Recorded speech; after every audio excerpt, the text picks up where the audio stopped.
payables and stuff like that. And that adjustment is happening in the market. More importantly, from a valuation point of view, capital good companies were pricing in price to vision ratio. So there is some amount of deceleration there. Consumer stocks, they normally trade at a higher valuation, but compared to their historically higher valuation, they were at a discount. So there is some amount of investor pulling over there. So we are seeing a distinct shift from infrastructure investments to consumption, both in the budget and hence in the market. By the way, the market itself, it's not just life insurance stocks, the market itself is pulling back from the lows. Should keep that in mind. The Nifty's cut is around 60 to 67 odd points. That's the recovery that I'm talking about. Apart from life insurance, you've got stocks like Bajaj Finance moving higher. Of course, auto stocks are up. Aisha, for instance, is gaining more ground.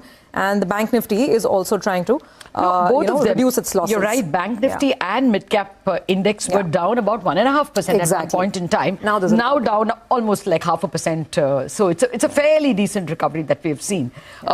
Zia Modi, you've been with us for quite a bit. Thank you very much. But any last thoughts that you've heard, everyone? IFSC investments, anything from an investment point of view that you want to leave us with? I think one will have to look at how the promotion of GIFT City takes place, Lata. I think there will be a lot of movement there. I think one thing that I focused on was the concentration that the FM gave to the MSMEs, given that, they apparently constitute 36% of our manufacturing and 45% of our exports. And that led me to think about what is the boost she has given to the skilling sector? Because we have Indians, but we need to have employable Indians. And I think there also the government has tried to do what it can in skilling.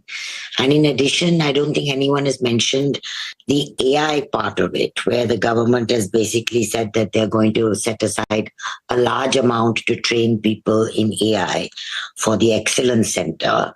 And I think that is one where both the country, the startups, and the foreign investment should converge well. And it's a new area for us. I think all in all, stable budget, no surprises from a foreign direct investment point of view. Some over-regulation by some regulators, which make it more difficult for FDIs and FPIs. But I'm assuming that will get sorted out at the back end. All in all, I thought it was fine. Thank you. Thank you very much for that, for those wrapping up thoughts, Zia. And actually, under the FSDC also, they have, they are looking at an interregulatory committee, which perhaps will take out these extra compliance. Prashant, you wanted to say something? Go ahead, please. Yeah, Prashant, I think you're on mute. Sorry, before Zia Modi goes, and unfortunately Kanabar is no longer there, but Nilesh Bhai is there.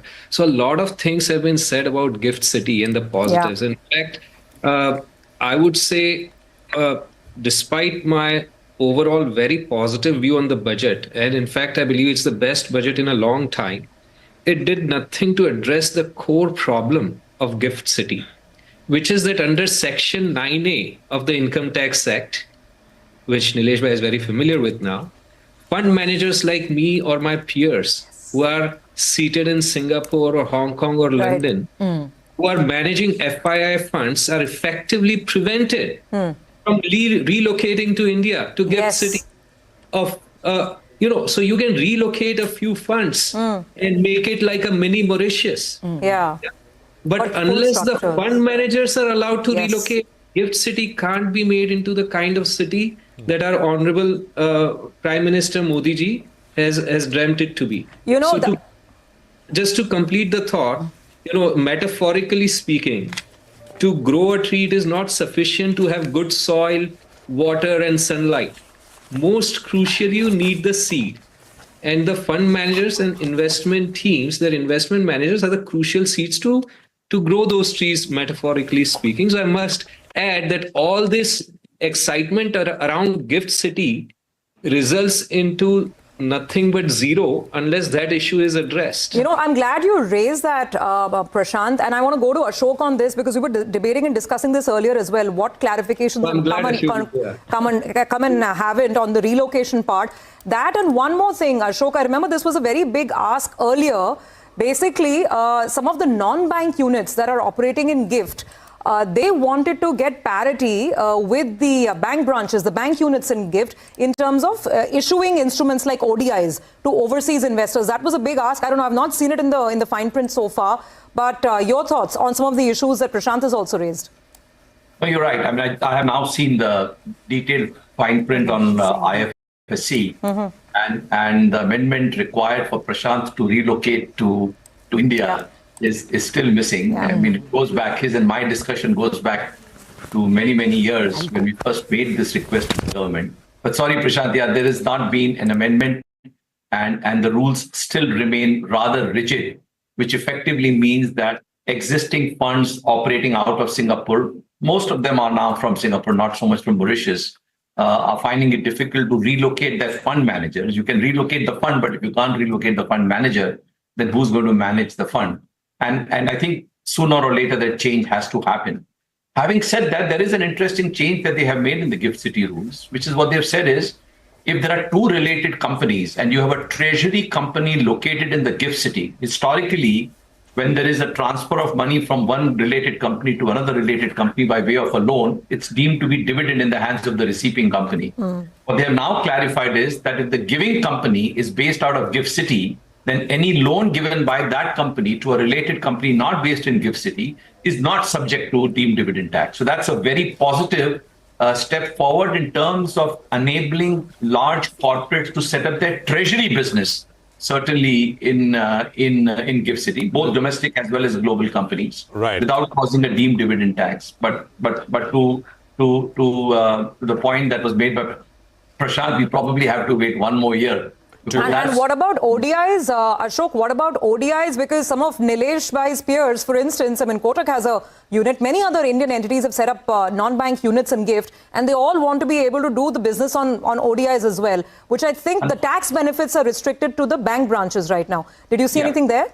No, unfortunately, nothing there either. Okay. No change in law. But just two other points that I'd like to make is coming back to MSMEs and Zia's point that there is a lot of focus on the middle class. I think we are missing the point on the number of new opportunities in terms of increasing the limit for both micro enterprises as well as small enterprises. You know, I think a lot of microfinance companies and unsecured lending, stroke even secured lending businesses with small ticket loans have gone through an immense amount of stress in the last 6 months. You can see the delinquencies, you can see the challenges in collection, and therefore you can see that several companies are either reeling under pressure if they're listed, or many that had filed for DRHP are not getting listed because of the environment. Increase of limits over there and providing insurance on a larger base, I think, is a very positive step. Government is giving an assurance to more and more lenders to say, you can continue the business. And we know that there is some pressure at the lowest end of the economy, but we will cover you with insurance by increasing these limits. So that's a very positive step. Got it. On insurance itself, on the FDI side, I think there is a very positive movement. I mean, we have 22 odd companies that Mr. are... Badva, sorry. I just wanted to, a point taken. I just wanted to clarify something. And I don't know if you've seen this. This is the point about bringing clarity in income on redemption of unit-linked insurance policy. And the wording is, it is proposed to clarify that the profit and gains from the redemption of unit-linked insurance policies to which exemption under Section 10D does not apply shall be charged to tax as capital gain. Is this the way it is worded? Does it look like it perhaps is retrospective? I mean, just your sense. Redemption from here on, basically. Yeah, so effectively, if the redemption happens from today, it does not matter when you invested. Therefore, if you invested historically, but you redeem today, the language seems to suggest that it would be. I haven't read that still in the document. So my apologies that I can't provide you greater clarification. But if that's what it reads, then it means in some sense it's retroactive in nature, because past investments, if redeemed from today onwards or whenever the effective date is, shall become subject to tax. So this is like what they did to debt funds last year when grandfathering was removed? Something similar? Something similar. Okay. I mean, that is... Zia, you want to comment quickly on this? Any thoughts? Okay. Okay, I think you're on mute, but I think you're saying you're not seen it.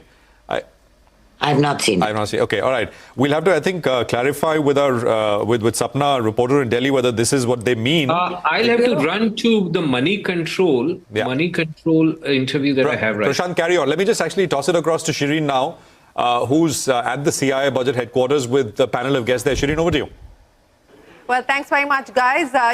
Consumption is the theme that's playing out, and we're seeing a recovery even as far as the markets are concerned. The Sensex moving back into positive territory, but the man with the biggest smile, Sanjeev Puri, the president of the CII, as well as the chairman of ITC here with us. Sanjeev, many, many thanks for coming back into our CNBC TV 18 budget headquarters.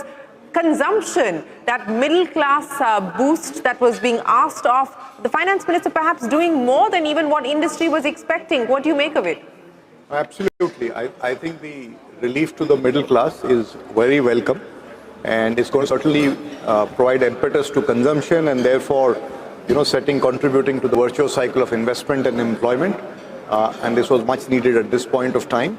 Of course, we do expect interest rates also to come off in February to reduce, and that should provide some further impetus. But the larger point of this also would be that this is the immediate relief. But a lot of sectors that have been touched upon in the economy are areas that which are very labor intensive. Right. And the economic activity increasing in those areas will have larger impact on employment generation. Footwear, toys, tourism, all being identified as sectors. Even agriculture. Yeah. It has enough people, but healthcare. Income can improve. Income can improve. So all this itself actually feeds into the virtuous cycle of, therefore, consumption and investments. So there are measures for the immediate and measures that will also unfold over a period of time. So from that perspective, I think is a very, very, very positive. But, in terms of growth and in terms of providing that consumption boost, realistically, what are we talking about, given what the finance ministers already announced in the budget? As you pointed out in the morning, rural had picked up, urban was still suffering. Do you believe that this could alleviate the pain? You see, it will certainly provide some impetus. And there are multiple things that come together. Right? For example, social security for gig workers. That will provide relief on medical expenses. Yeah. So a lot of pieces like that are there in the budget. And as I said, as employment comes in employment intensive sectors, that further provides boost. So we'll have to look at the full picture. This is one element of it. One element of it. Rajiv Memani, let's look at that particular element as far as the tax cuts are concerned. Revenue foregone of 1 lakh crore rupees on the direct taxes side, 2,600 crores on the indirect tax side. But the signal that the government has sent out clearly saying that, look, we want to come in and provide a shoulder to the middle class. The big takeaway, we've of course got two big elections, Delhi right around the corner and Bihar. And, that's the message the government's sending out. Yeah, I think, I think we've had pre-budget discussions. Everyone was expecting relief for the lower and middle income. But this extent of relief, I don't recollect, has been given 1 lakh crore in personal tax, which is almost, about 7 to 8% of the total personal tax collection that the government has. So I think it's a very significant relief. And overall, if you look at the overall theme from a tax standpoint, I think a lot of it is based on just simplification. Right. From the new income tax, 50% of the provisions coming down in the new income tax bill, that will be tabled next week. All the other things that they've also done, whether it's on TDS, TCS, all the other areas that have been laid out, a lot of that is on simplification. Also in continuity, no significant changes anywhere except addressing some, minor tweaks here and there. Unless if something is there in the final, then we don't know. But this government generally, whatever is on the table. IFSC always gets, they're trying to encourage and project IFSC more. That's there. And overall, the emphasis, whether you look at the economic survey or you look at the budget, this ease of doing business. And I think it is so important to unleash the spirits and to ensure that India achieves its full potential. I think that, setting up the committee, coming out with in the next 1 year, setting up some competitiveness among states, clearly recognizing that a lot of these things have to happen in states. I think that's a big change. And the pillars that they have identified, and focusing, some of which Sanjeev mentioned, focusing on those 4 or 5 pillars that are so critical for growth in the next 10, 15, 20 years, including nuclear power and changes in the act. I think that was quite good to hear. Yeah, a target of 100 gigawatts as far as nuclear power is concerned. And remember, the IEA has said that 2025 is likely to be a breakout year when we talk about nuclear energy. So India getting into the ring as far as small modules are concerned. But Chandrajit Banerjee, what the finance minister has delivered on the consumption side, perhaps some disappointment on the capex side. Clearly not on the lines of what industry was expecting or even hoping for, but it's in line with what the government has been saying. So on balance, the balance has been done and the balance has delivered. Absolutely. Of course, we talked about a 25% more. I mean, there's no restriction to asks, but no, clearly there isn't. Clearly there isn't. But yes, this was expected, and one had thought about that. But if you really look at the type of spend that one sees on the capex, which is still, I mean, quite reasonable in terms of if you compare it, what goes into rural infrastructure, even this about the states that 50-year interest-free, so all of that actually would help in crowding even the private sector, which has been called a laggard, so to say, for some time. And I see that coming in because we see a focus on a lot through that will come through the consumption demand. So all in all, not really any disappointment with the capex which the government has done, because it has done more than to offset through the consumption demand. Done more than what was expected, certainly on the consumption side. Sunil Mujal, thanks very much for joining us. On balance, the big headlines, the big takeaways, what does the budget do to accelerate growth?